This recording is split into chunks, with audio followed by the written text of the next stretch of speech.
My sister's got 2 fingers missing and no husband. Ask her which one she misses more. Camille said that into a live microphone at 6:41 on a Saturday evening, in front of 214 people, and the room did what rooms do. It laughed. Not all at once. That's the part nobody tells you about being laughed at. It comes in a wave. Front tables first, the ones close enough to read the bride's face and know it's safe. I was at the vendor table. Back left, by the service door, between the photographer and the DJ. My father made the seating chart. He had put my son and me with the people who were being paid to be there. I'd counted 3 exits before the salad came out. That isn't a figure of speech. It's just something I do. You don't flinch when you take a hit. You don't look down. You find your breathing and you hold your spine exactly where it was. Because there is always somebody in the room watching to see what you'll do, and it's almost never the person who hit you.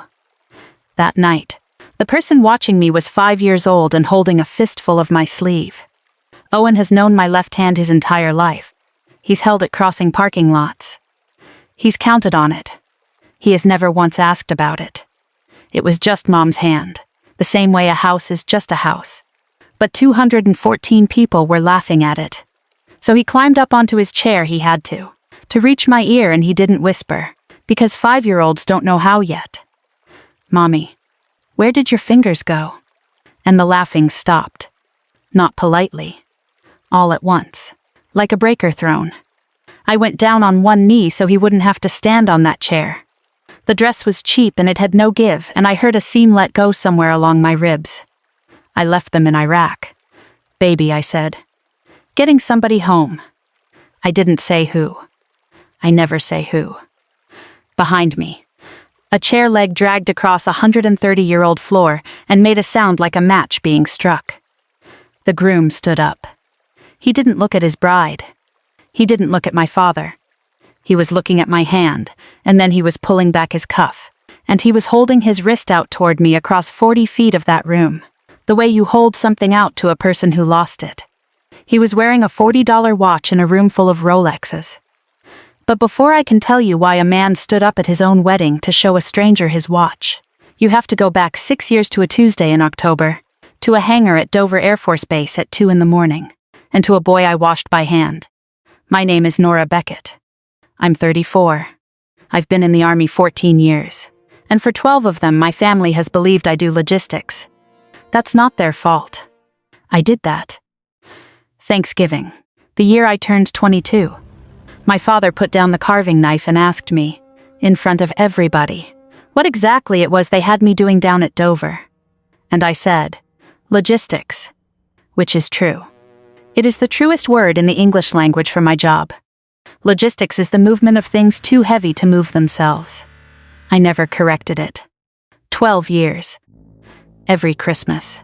Every phone call. Because correcting it would have sounded like asking to be looked at. And I have never in my life known how to ask for that without feeling like I was begging. Here is what I actually do. Every American service member who dies overseas comes home through one building. Not one state. One building. It sits at Dover Air Force Base in Delaware, 35 minutes from the house I grew up in, and it runs 24 hours a day. And most people in this country will go their whole lives without knowing it's there. I work in the wash bay. We don't say body. We say him. We say her. We use the name, out loud every time, even at 4 a.m. Even when there's nobody in the room but you and a man who cannot hear you. Because the day you stop saying the name is the day you've started doing something else for a living.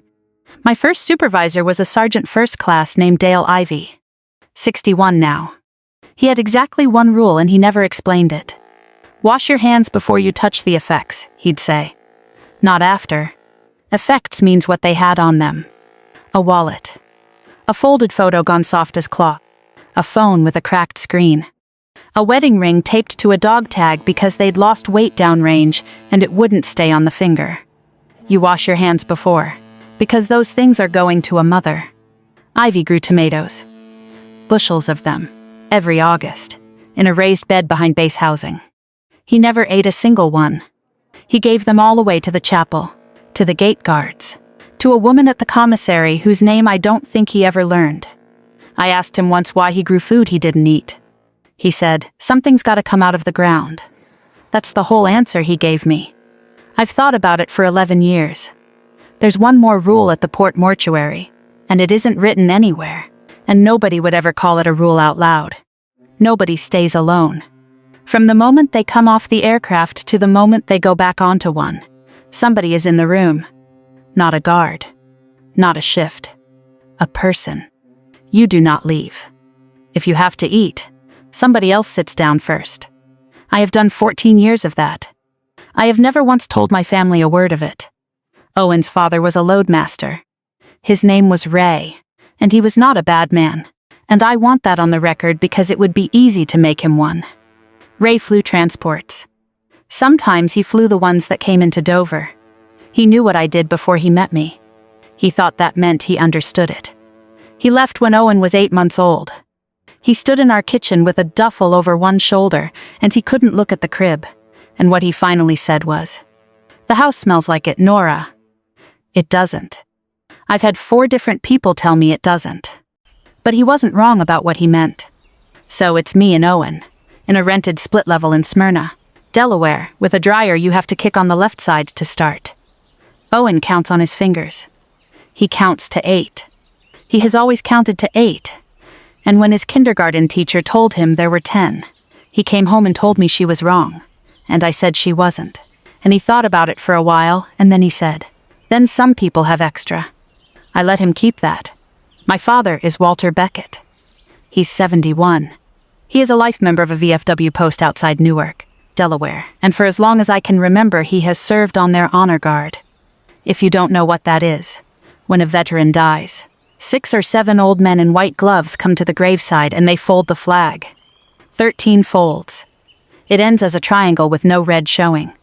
Then one of them kneels and hands it to the widow, and he says 21 words that begin, "On behalf of the President of the United States."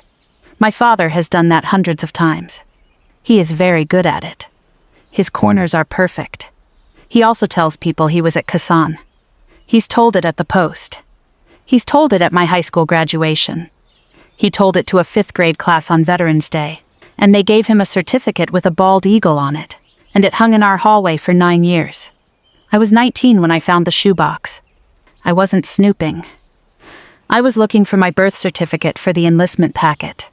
And under a stack of Christmas cards was his DD 214, the form that says exactly what you did and exactly where you did it. And the government does not care whether it flatters you. Walter J. Beckett. 2 years. Supply clerk. Fort Ord, California. No overseas service. Not one day. I put it back in the box. I put the box back on the shelf. I put the lid on straight, so it would look the way it looked before. I was 19 years old, and I made a decision in about 4 seconds that I would spend the next 15 years paying for. And here is the thing I need you to understand. At the time, it felt like love. My sister Camille is 29. She sells surgical implants to hospitals in Philadelphia, and she is extraordinarily good at rooms. She walks into one and inside 40 seconds she knows who matters, who's insecure, and who's already had 2 drinks. Camille and I have not had a real conversation since our mother's funeral. I was 20. She was 15. I flew back for 4 days and then I flew out again. And I have never been able to explain to her that leaving was the only thing I knew how to do that wasn't screaming. The invitation came on a Thursday in August. Heavy paper. Gold on the inside of the envelope. The kind of gold that gets on your fingers. I stood at the mailbox at the end of the driveway with the dryer running behind me in the house. And I read the return address before I read anything else. Crane. I sat down. Right there, on the concrete step, in a work t-shirt, holding my sister's wedding invitation, and my ears did the thing they do in the wash bay when the exhaust fan cuts out and it goes very quiet, very fast. Because 6 years ago, I stood in a room for 11 hours with a 22-year-old named Theo Crane, and I never told his family, and I was never allowed to. I opened the invitation. Camille Rose Beckett and Elliot James Crane. I sat on that step until the streetlight came on. Then I went inside, And I got a shoebox down from my own closet, a different shoebox, in a different house. 15 years later. And I don't expect you to think that's funny. But I did. For about 1 second, and I took out an envelope with no stamp on it.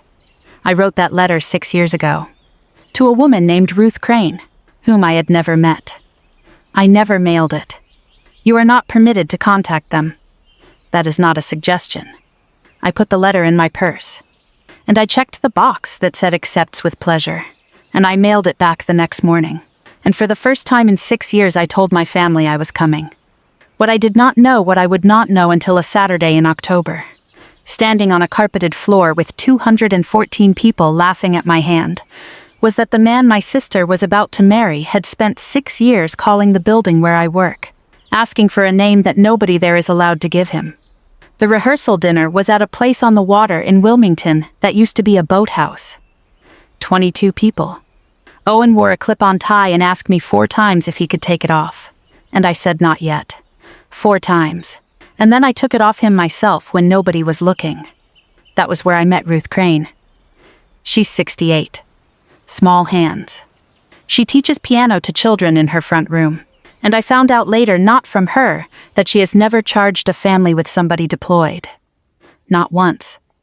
Not in 30 years. She sat down next to Owen without asking anyone, and she showed him how to make a paper crane out of a cocktail napkin, because of the name. And he laughed at that joke for about 10 straight minutes the way 5-year-olds do. And later he fell asleep across 2 chairs pushed together, and she took off her cardigan and put it over him. She never said a word about it. Nobody at that table noticed except me. I noticed everything about Ruth Crane, and none of it was on purpose. My father found her before dessert. I want to be careful here, because this is the part where I tell you my father is a liar, and I've never said it out loud to anybody. He came around the table with a glass of red wine, and he sat down in the empty chair beside her, and he did the thing he does. Elbows on the table. Voice lower. The old soldier voice. He told her about Kassan. Not all of it. He never tells all of it. He gives you the weather. He gives you the sound the artillery made in the fog. And then he stops. And he lets the silence be the story. I have watched that silence work on people for 30 years. Ruth Crane listened to all of it with her hands folded. Then she said, "My husband was 126. I already knew that. I had read it in a file at 4 o'clock in the morning. 6 years earlier, in a room with no windows. Theo Crane did not join the Marine Corps by accident. He joined it the way a boy joins his father's trade, same branch. Same battalion number stitched into the family the way some families hand down a name, or a bad knee, or a piece of land. It was on the 2nd page. Next of kin. Father, deceased. 1st Battalion, 26th Marines. My father did not know any of that. He had reached across a tablecloth and picked, out of every hill in that entire war, the exact one. He nodded slowly, like something had passed between them. "Which company?" she asked. She wasn't being cruel. That's what I want you to understand. Her voice didn't change at all. It was the same voice she used with Owen and the napkin. She was just a widow asking a man about a place she has thought about every day for 50 years. My father looked at the tablecloth. "That was a long time ago," he said. And Ruth Crane said it was. And she reached over and topped off his glass. And she turned to the woman on her other side and asked about her drive up. My father's ears went red. They've done that since I was a child. It's the only part of him that has ever been honest. I sat there with my hands in my lap and I did not say one word. 15 years. I want you to hold that number, because I'm going to come back to it. Owen found the watch that same night. He'd woken up and he was hunting for me, and instead he found the groom out on the deck by himself. And by the time I got there, Owen had Elliot Crane's wrist in both hands and was turning it over like a rock he'd picked up in a creek. "Your watch is broke," Owen said. I started to apologize. Elliot put a hand up, not at me, just up, the way you do when somebody's about to interrupt something. He crouched down. "It's not broken," he said. "It's just slow." He's a structural engineer. He inspects the welds under bridges, and he does it at night. Because during the day the traffic makes the instruments shake. He talks like that. No adjectives. Everything is a measurement. How slow? Owen asked. 11 minutes a week, Elliot said. And Owen said, that's a lot. And Elliot said, it is, and neither of them said anything after that. And my son stood there on a wooden deck holding a stranger's wrist, and the water made the sound water makes. I looked at the crystal. There was a hairline crack across the face. It ran from the 11, down through the middle, and it stopped right at the 4. I said I needed some air, which is a stupid thing to say when you are already outside. I walked to the parking lot. I got in my car. I did not start it. I sat there for 20 minutes with both hands on the wheel, and I made myself do the thing Ivy taught me, which is that you name what's in front of you, out loud, in order, until the room comes back. Steering wheel. Parking meter. Sodium light. Chain link. 6 years ago. A Tuesday in October. The aircraft touched down at Dover at 2:11 in the morning. I need you to know something about how they come home, because almost nobody does. There's no ceremony. There's a word for it, dignified transfer, and the word makes people think of a service, of a chaplain, of somebody speaking. There's none of that. There's a ramp, and a cold wind coming off the flight line, and 6 people in uniform carrying an aluminum case with a flag stretched over it, and everybody stands, and nobody says anything at all. Then it goes to a building, and the building is where I live. His name was Theo Crane. He was 22. He had been a Marine for 3 years and 11 months. I'm not going to describe the condition he was in. And if you've been waiting for that, you're watching the wrong story. I'll tell you it took a long time. I'll tell you Ivy worked with me the whole way, and neither of us left the room. And around hour 6 he said one sentence, which was, his mother's a piano teacher, because he'd read the file. And I said, how do you know that? And he said, it's in there.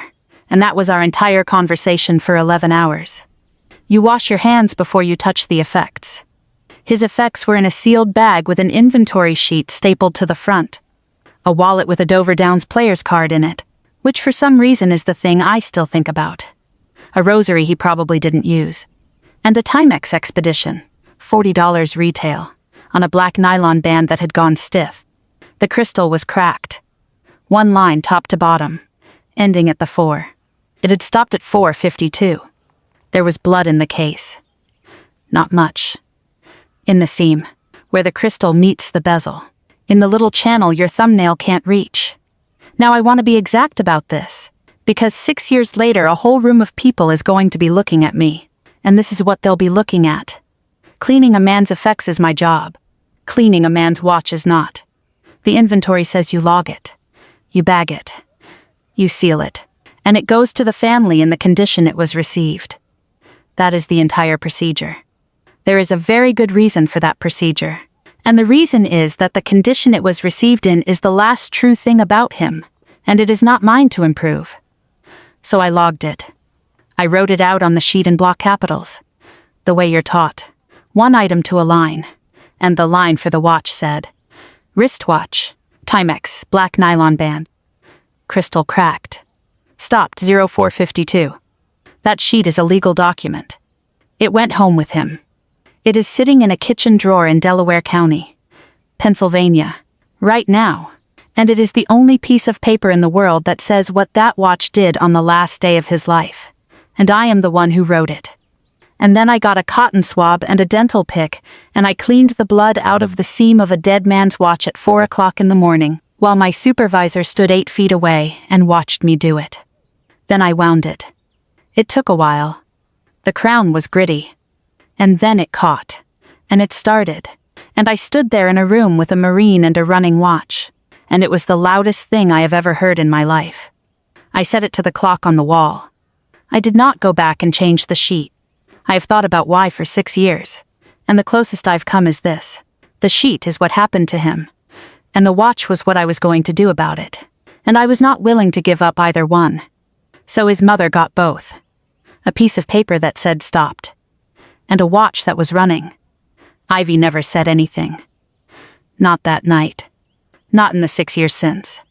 I stayed until 1:15 the next afternoon, when they took him out to the aircraft that flew him to Delaware County, Pennsylvania, and I stood on the ramp with my hands at my sides. 11 hours. Nobody stays alone. The fingers were 4 years before that, and they have nothing to do with the cranes, and I've never liked telling it because there is no bravery in it anywhere. Balad, Iraq. A collection point, which is what they call the place where the work starts. A vehicle came in that had been hit on a road outside the wire and had burned and gone out and started burning again, which is a thing that happens. And there was a soldier still in it, and his name was Specialist Ruben Salas, and he was 20 years old and from Yuma, and I went in after him because a purse is not a vehicle. The hull had sheared where the charge went through it. Metal makes an edge when it does that, and the edge was hot, and my glove caught, and I didn't feel it, and then I did. I have 8 fingers. They gave me a Purple Heart, because the paperwork says a wound received in action against an enemy of the United States, and a shaped charge on a road outside Balad is an enemy of the United States. And the paperwork does not care that I was not being brave. It's in a sock drawer in Smyrna, Delaware. I have never taken it out to look at it, and I have never once told anyone the story I just told you. And I would like you to notice that I still did not tell you it was heroic, because it was not. It was Tuesday. The wedding was at a foundry. An actual foundry 1,890. Iron on the Brandywine that somebody turned into a venue with chandeliers and a bar made out of a crucible. They carpeted the floor. But you can't carpet what's under it. There are 2 steel rails still set into that concrete, running the length of the room, from where the furnace was to where the door is. That's what they were for. You put a ladle of molten iron on a cart and you roll it along the rails, because it is far too heavy to carry and far too dangerous to drop. The carpet humps up over them. You can see the line all the way across the room. Camille's chair was sitting on one. It rocked all night. The cake was a naked cake with sprigs of rosemary in it. Camille told everybody who'd listen that she chose rosemary because she read somewhere that it means remembrance. She had no idea. She still doesn't. At the vendor table, the photographer, a heavy guy in his 50s named Denny, who shoots weddings on Saturdays and school portraits the rest of the week, leaned over and asked me if I was with the band. I said no. He said, "Which side?" And I said, "Bride." And he looked at the seating card. And he looked at me. And he didn't say anything else. And about an hour later, when it happened, he was the first person in that room to put his camera down. Camille came by our table once, before the toasts, holding her dress up off the carpet with one fist. She looked at me for a second. Then she said, "That dress is very brave." Then she was gone. My father came by after the salad. He didn't sit. He put 2 fingers on the tablecloth like he was pinning down a map. "Nora," he said, "whatever tonight is, don't make it about you." He'd written it already. It was in his handwriting, on a legal pad, in his jacket pocket, 20 feet away, and I did not know that yet. At 6:38, the best man finished. At 6:40, Camille took the microphone, and she waited for the room to settle, the way she does, because she is extraordinarily good at rooms. And at 6:41 she said it. Elliot Crane came across that room without hurrying. He had to step over a rail. The carpet humped and he went over it without looking down, the way a man does in a building he understands. He stopped about 4 feet from me. Owen was between us, still up on the chair, and he had gone completely quiet, the way he does when the adults get strange. Elliot didn't ask me anything. He turned his wrist over, so the face was up, and he held it where I could see it. It stopped at 4:52, he said. I didn't answer, sir. I want to tell you I made a decision not to. I didn't make any decision. There was simply nothing in me that could produce a word. There's a piece of paper in my mother's kitchen that says so, he said. Somebody wrote it out by hand. He turned the watch a few degrees, so the light came off the crack.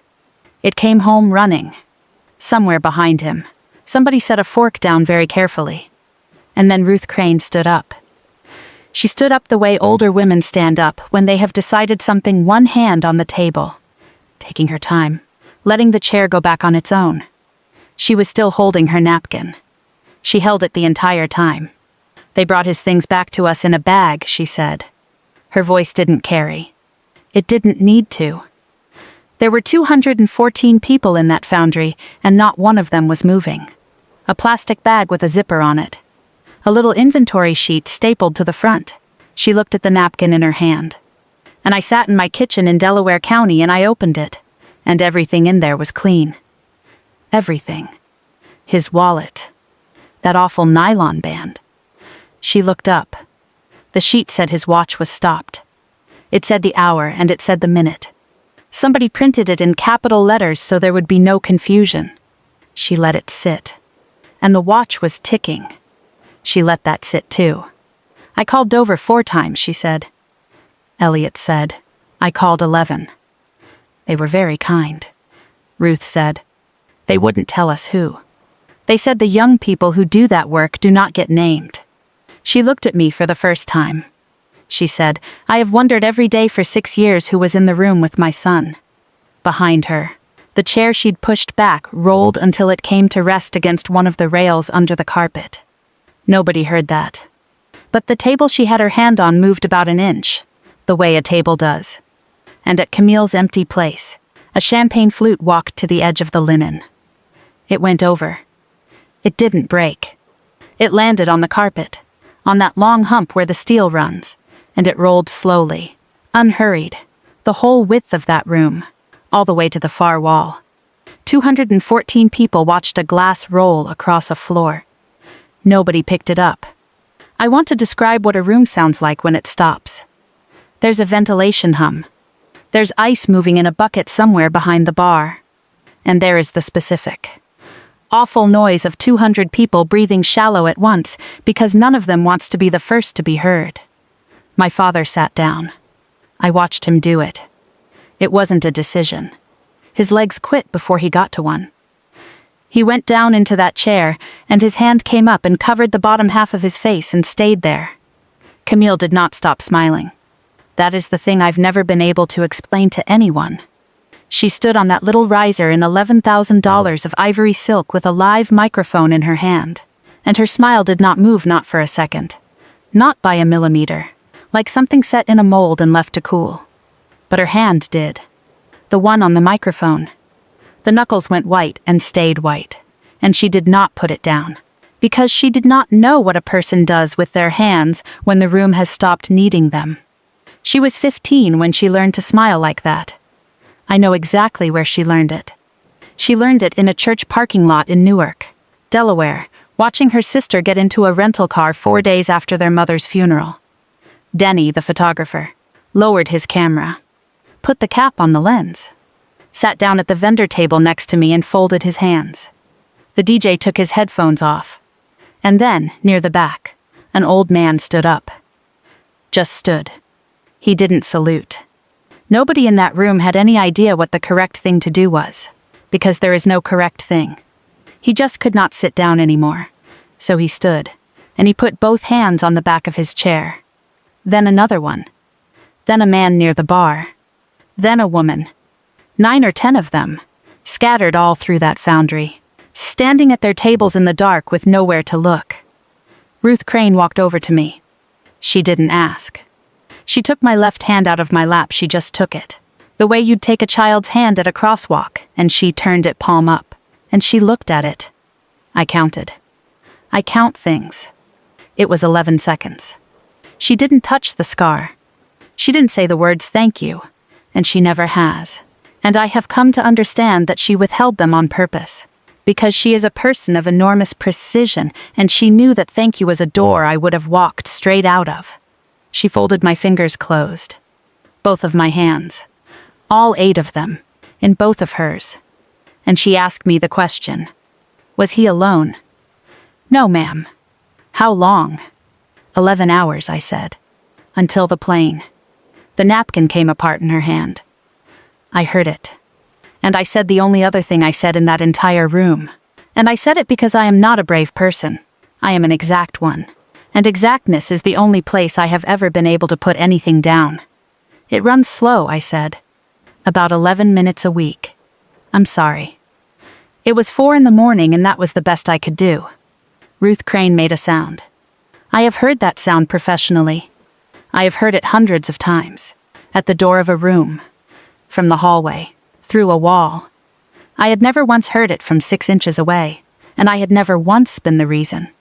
Into all of it, my sister leaned toward the microphone and said, "Okay, well," and nothing else. She had nowhere to go. She had a program and she was going to run it. Elliot took the mic out of her hand. He didn't take it away from her. That's an important distinction, and I've thought about it a lot. He held out his palm and she put it in his hand, because she is very, very good at rooms, and she had finally read one correctly. He said, "There's a toast written on this paper." He was holding a page from a yellow legal pad. It had been folded into fourths. "We're not going to do it." He looked at the room, and at the 10 people standing, and he did the arithmetic that engineers do. "You're already up," he said. "So stay up a second." My brother's name was Theo. He was 22. Everyone stood. Every single person in that building, including my father, who used the table to do it. He came home in October, Elliot said. And when he got to my mother's kitchen, he was clean. He paused. He looked at the ceiling of that foundry for a while, at the beams, because that is where he puts his eyes when he is not going to cry. "Somebody did that with their hands," he said. "I've been trying for 6 years to find out who." He looked at me. "I'm not going to thank you," he said. "You'd hate it." And that was the sentence. Not the watch. Not my sister. Not 214 people. That sentence went through the middle of me like a nail through drywall, because in 34 years of living, no member of my own family has ever once known me well enough to know what I would hate. "Sit down," Elliot said. "Eat something." Theo liked to party. "And then I need you to understand this," the wedding continued. They cut the cake with the rosemary in it. The band played. My father sat with his hand over his mouth for about 10 minutes, and then he got up and went to the bar and talked to a man about the Eagles. Because that's what happens. Rooms don't end. Somebody has already paid the caterer. The DJ came over to the vendor table at about 8 o'clock, holding an index card, and he crouched down next to me and he said, very quietly, like he was asking about a medication, "Do you know if they still want to do the father-daughter dance?" I said I didn't know. He said, "Okay," and he went and asked somebody else. I got Owen's coat. We went out across the carpet, over both rails, and out the service door, because it was closest, and because I had counted it about 4 hours earlier. Ruth Crane was standing in the parking lot in her stocking feet, holding her shoes. I don't know how she got out there before us. I took the envelope out of my purse. 6 years old. Soft at the corners. No stamp on it, because you are not permitted to contact them, and that is not a suggestion. She took it. She didn't open it. She said, "Do you know his birthday?" "March 3rd, I said. Ruth Crane put my letter in her purse, and she said, "Then I'll call you." Here is where I'm supposed to tell you I was the good one. I'm not going to do that. I've had a year to look at it. It's still there. The envelope came 3 weeks later. Manila, hand-addressed. My sister's handwriting, which slants so far forward it looks like it's falling down a hill. Inside was 1 page from a yellow legal pad, and a post-it. The post-it said, "Dad wrote this. He was trying to include you. I hope you're satisfied." She sent it to me as evidence. She has never once in her life understood what evidence is. It was my father's handwriting. I've known that handwriting since it was on the back of my report cards. The joke was there. All of it, word for word, the one about the 2 fingers, with a word crossed out and a better word put in above it. In the margin, next to it, he'd written a note to himself. Hold for laugh. And further down, small, in the corner, where it wouldn't be in the way. She won't react. She never does. My father did not write a cruel joke because he is a cruel man. I've thought about that sentence for a year, and I still believe it, which is inconvenient. He wrote it because for 50 years he has been standing next to a war he was never in, and I came home from 2 of them and never said one word about it, And my silence was the only thing on this earth that let him keep believing the version he tells. And then I lost 2 fingers. And then I stopped drinking at Christmas. And then I went quiet in a specific way that men who have actually been somewhere recognize instantly in other people. I was becoming visible, just by existing in the room. So he wrote a joke to make me small, and he handed it to my sister to say, because he has never in his life picked up anything heavy with his own hands. And here is the part I can't put down. She won't react. She never does. That is not the observation of a careless man. That is a measurement. He had studied me. He knew exactly what I would do, because I had been doing it since I was 19 years old, standing in a hallway with a shoebox, putting the lid on straight. I gave him 15 years of data. I called it keeping the peace. I called it not needing to be right. I told myself that a man who folds flags at strangers' funerals with perfect corners is doing something real, whatever else is true, and that taking it from him would cost more than it bought. That's the sentence I said to myself. For 15 years. There is a kind of silence that protects people, and there is a kind that funds them. From the inside, they sound exactly the same. I didn't keep his secret. I kept his confidence the way a bank keeps money. Knowing that hasn't made me do anything differently. I'd like to tell you it did. I have to say something about my sister, and I have been putting it off for a year, and I notice that I have put it off in exactly the same way I put off everything else. She sent me that page. She did not have to. Nobody asked her for it. There is no version of this where mailing me my father's handwriting made Camille's life better. And she is a person who is extremely clear about what makes her life better. She sent it because she read it and then she could not hold it by herself. And she wrote, "I hope you're satisfied," on a post-it. Because at 29 she still does not have a single sentence for what she actually wanted to say. And neither do I. And we learned that from the same 2 people. Here is what I know about Camille, and it took me a year to be able to write it down. She was 15. She stayed. She sat in that house with him for 3 more years, and she learned the whole system, the voice, the elbows on the table, the silence where the story goes, and she got so good at rooms that she can walk into one and price it in 40 seconds. Because when you are 15 and your mother is dead and your sister is gone, reading the room is not a talent. It is a load-bearing wall. She asked me a question at the funeral. I have never told anybody this. She came and found me by the coat rack and she asked me if I was coming back. And I did not answer her. I stood there and I did what I do. And 4 days later I got in a rental car. Ruth Crane asked one question and then went quiet. I went quiet instead of asking. My sister asked one question when she was 15 and got nothing at all. And she has not asked me a single one since. I'm not telling you that to excuse the joke. She held the microphone. Nobody put it in her hand. I'm telling you because I have spent 14 years making sure that nobody in this country goes into the ground alone. And there was a girl standing by a coat rack, and I walked past her. I never turned him in. I want to be clear about that, because I know how this genre goes. And I know some of you are waiting for the part where I produce the DD-214 in front of everybody. It's still in the shoebox. It's still on the shelf. I have never used it. What happened is simpler and much worse. My father sat down next to a Gold Star mother at a boathouse in Wilmington, and he told her he was at Kassan, because there was a room and he wanted the room. Ruth Crane didn't report anyone. Ruth Crane doesn't do that. But in February, her post commander called her about a memorial fund, and at the end of the call, the way you do, he mentioned a fellow up in Newark who'd told him he was 126. And wasn't that something? And did she know him? And Ruth Crane, who is a person of enormous precision, said I asked him which company. He didn't say. And then she stopped. That's all she said. She didn't add one word to it. In March, my father wasn't called for a funeral. In April, he wasn't called either. There was no meeting. Nobody read anything out. There is no ceremony for this, and there never will be. He just isn't on the roster anymore. He has not folded a flag since. And I sat in my kitchen in Smyrna, Delaware, when I heard. And I waited to feel it, the thing I'd been told I'd feel. The thing the whole world promises you is coming. It didn't come. It has still not come. What I felt was tired, and about 11% relieved. And underneath that, so far down I only found it in the spring, was the fact that I have wanted my father to be a good man my whole life, and I am 34 years old and I am still waiting. That's not a victory.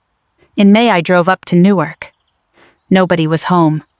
I knew where he keeps the key because I was 19 years old when he put it there.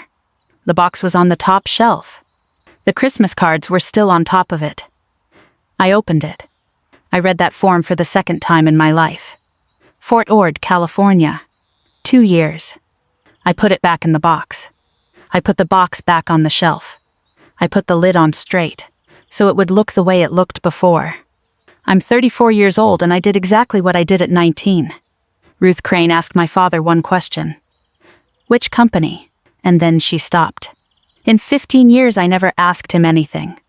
I used to think she and I were the same kind of quiet. We're not. She went quiet after she asked. I went quiet instead of asking. I want to say one more true thing, and it's the one I like least. I don't know that I would have gone to that wedding if the name on the envelope had been Miller. I'd like to tell you I would have. I'd like to tell you I put on a cheap dress and drove 40 minutes to be humiliated at a vendor table out of family loyalty. I went because a boy I washed had a brother, and I wanted to see if he turned out all right. I brought a letter I was never allowed to send.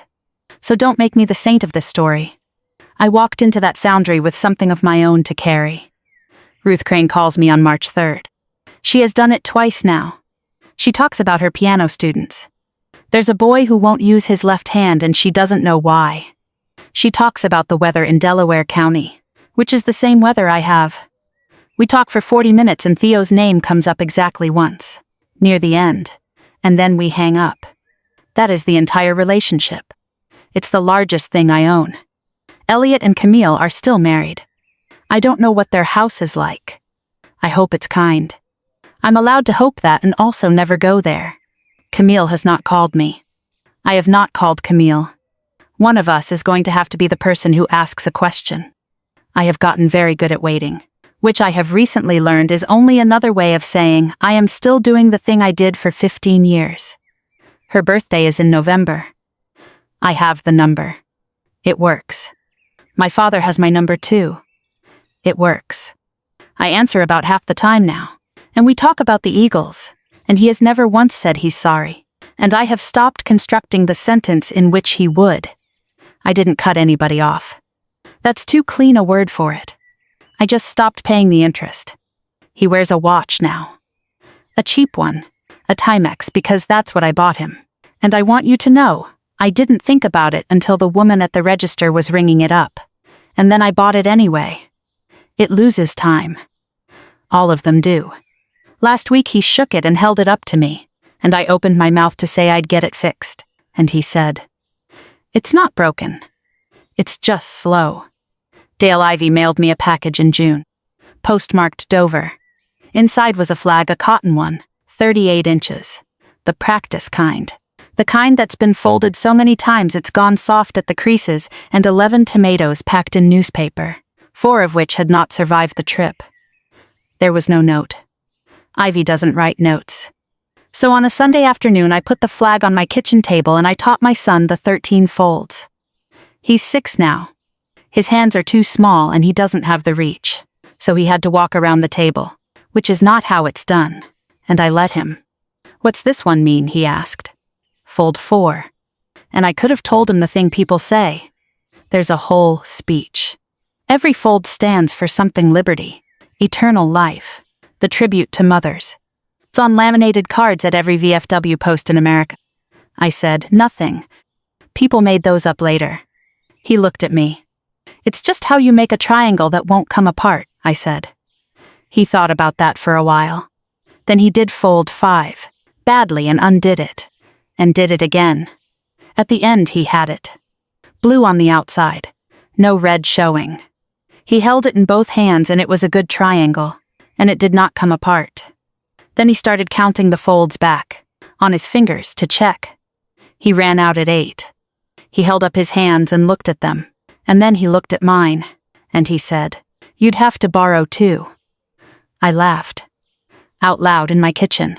for the first time in about a year. And then Owen put the flag down on the table, very carefully, corner square with the corner, because he's my kid. And he said, "Mom, when you're dead, I'll stay." I didn't say anything. 11 hours, he said. Then you can go home. I spent 14 years making sure nobody in this country came home alone. Nobody ever asked me to. It isn't in a manual. There is no medal for it, and there shouldn't be. And if you tried to give me one, I would put it in a sock drawer with the other one, and never look at either. Here is what I know now. And it took a wedding, a watch, and my own father to teach it to me. Dignity is not something you keep by holding still. I held still for 15 years, and all it did was give a frightened man a place to stand. You don't get your name back from anybody. Nobody hands it to you. You just stop answering to the other one. And the largest thing I have ever been given, I was given by a woman in a parking lot in her stocking feet, who did not thank me, because she understood that being thanked would have made it a transaction, and it was never that. She just asked me if he was alone, and I got to say no. Thank you for staying with me all the way to the end of this one. 14 years, 400 names, and it took a 5-year-old on a chair to make me say any of it out loud. I want to ask you something before you go. Have you ever let your family believe a smaller version of you, because correcting them felt like begging? Have you ever kept somebody's secret so long that you woke up one morning and realized you'd stopped protecting them, and started financing them? And is there someone in your life who has never once been asked what their hands did? Tell me in the comments. If any part of this landed, type 2 words. I stayed. Not for me. I don't need it, and I wouldn't know what to do with it. Do it so that whoever finds this at 4 o'clock in the morning, in a bad month, in a quiet house, scrolls down and sees that a lot of people are still in the room. If this story found you tonight, hit that like button, and subscribe so the next one finds you too. Turn the notifications on if you want them the day they go up. Take care of yourself. Win something that stopped. I'll see you in the next one.